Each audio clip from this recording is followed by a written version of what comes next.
see this question all the time on Reddit sales and other social media platforms, which is how do I break into tech sales? And before you just jump in, I want to give you a few pointers on how you can break into tech sales, do so more methodically, not only saving you time, but making you stand out in your application process, in your interviews, etc. Now, full disclosure, I am an enterprise AE currently at a high growth startup, and I run a business on the side that is a technical recruiting company. But we make these videos for free in the hopes that if you're trying to break into tech sales for the first time, that you can find some value in the content. And if you do, we'd really appreciate it if you like and subscribe. Now, that being said, one of the biggest things I see having helped a lot of people transition into tech sales, having gone through that experience myself, is people are really enthusiastic, they want to go to sales because they can make more money, and that's about it. Like, there's no direction. They're honestly kind of into tech sales because it sounds like the right place to be right now if you want to do sales, and there's really not much more thought than that.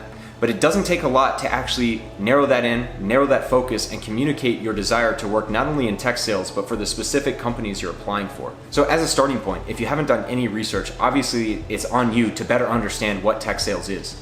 Do you want to work for a large company with a renowned training program with a badge? Or do you want to work at a startup where maybe it's a little less structured, but you can take on more responsibility, and if things go well, you can rapidly advance your career a lot more so than a structured large entity? If you're not totally sure between the two, and you want training, you want more direct oversight, you want more of a structured path, then you're probably leaning towards a big corporation. If you're one that likes to take a little bit more risk, you're open-minded as to where you might work and are excited about new technologies and being part of a small collaborative team, then you probably venture onto the startup side. Once you better understand where you want to work, now we can really begin to target companies that pique your interest. And again, the reason we're doing this in the first place is because not only do you want to communicate that you're trying to break into tech sales, but as you're looking at the maybe 5 to 10 different companies you're applying to at any given time, you want to be able to communicate why you actually want to work for them. And this is where so many people don't take the little bit of extra time to actually do that and set themselves apart from the rest. So for instance, when I transitioned to sales, I had worked as an engineer for 3 years and I really didn't enjoy it.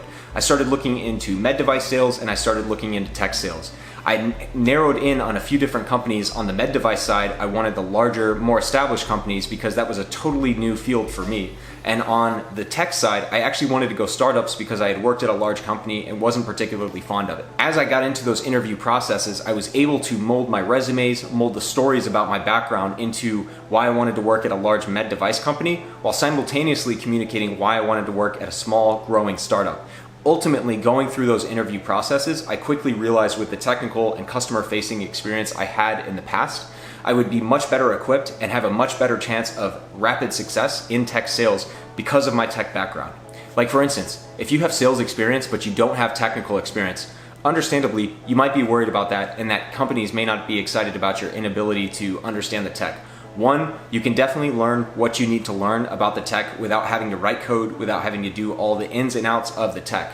So it's definitely not a blocker. But two, the experience that you have that's relevant over other candidates that maybe have that technical background is that you've been through a sales motion. You've had to go through the calls, go through the emails, go through the in-person conversations that are required in sales, work up in organizations to ultimately get a sign-off and have them give you money. So when you're preparing to make that shift into tech sales, can you quantify the results of what you've done so far in your sales career? And can you also more qualitatively speak to the CEOs that you've had to speak to, the types of presentations you've had to lead, the types and number of people you've had to present to, things of that nature that will pique my interest and make me understand that you maybe have the background, and as long as throughout the interview process you show the coachability to make that transition into tech sales, I'm very inclined as a manager to then potentially hire you as well. But again, if you have a tech background, yes, that's an advantage in a way, but it can also be a disadvantage. Like if you go into an interview and all you do is talk about the technical features of a product, that is not representative of what an actual sales interaction is like. In many cases, if you've ever heard of a discovery call, what you have to do is ask tons of questions about what your potential prospect is doing at the moment and try and actually uncover a reason why they truly need your product and create that compelling value for them to want to move forward with a trial, with a purchase, etc. So if you have that tech experience, that's great. And it's something you can certainly and should try to communicate throughout your interview process. But that being said, if you go too far, it's actually off-putting to a sales organization.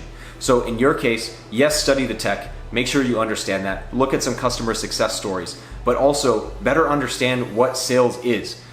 Discovery calls, look up a lot of different YouTube videos, not only from our channel, but other channels that are talking about sales. And certainly there's some that maybe are more relevant to tech sales than others, but at a minimum, just getting exposure to different types of sales is going to better equip you in those sales types of interviews like mock discovery calls, etc., to actually perform on the sales aspect of tech sales. In summary, again, if you're trying to break into tech sales, better qualify. Do you want to work for a large company or a small company? Now that you know that, let's look into some interesting tech that piques your interest for whatever reason. Now, as you start to study maybe 5 to 10 companies in that sector, you're going to better understand that technology by going through those repetitions. Understanding, as an example, databases. You can look at a couple different database companies and start to see the patterns and differences across those. Now, as you're applying, you can better tailor your resume, the stories of your past experience, and relate that to the job opening at those types of companies. And it becomes that much easier over time. Lastly, again, don't downplay your past experience and the strengths that it brings to the table.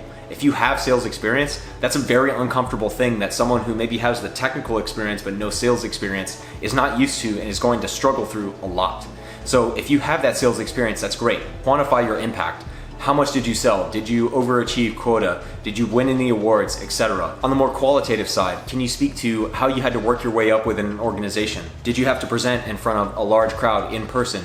Did you speak to the C-suite? Did you speak to other key stakeholders that you'll have to do in tech sales as well? Start there. That's a great foundation to build on. Now, conversely, again, in the case that you have the technical background, you can't go too far. Knowing the tech is great and that's a distinct advantage for you, but if you've never gone through a sales motion, you've never led things like discovery calls, or you don't often give presentations in front of large groups of people or in front of key decision makers, that's a totally different skill set that you're going to have to develop, and people are willing to teach that to you, I might add. But don't come in just acting like the tech is enough to just get you in the door and make you better than other candidates. I like to keep these videos short. I have a video on how to optimize your resume, and I also have a video talking about why you're probably going to have to start as an SDR. But if you have any further questions, I do actively monitor the comments, and I'm happy to talk to you about your situation, further engage with you below. But appreciate your time, and we'll see you next week.